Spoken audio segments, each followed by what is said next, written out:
Namaste, I'm Ritika.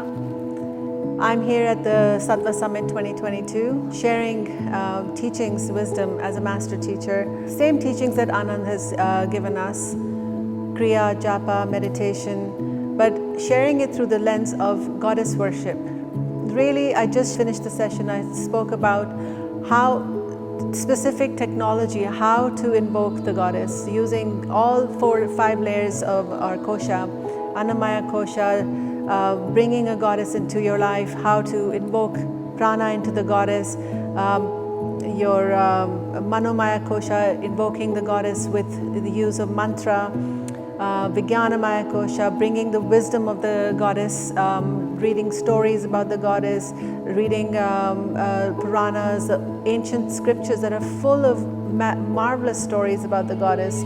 Then bringing in the Pranamaya kosha, doing kriyas specifically for different goddesses, invoking that ultimately that Anandamaya kosha, the bliss body.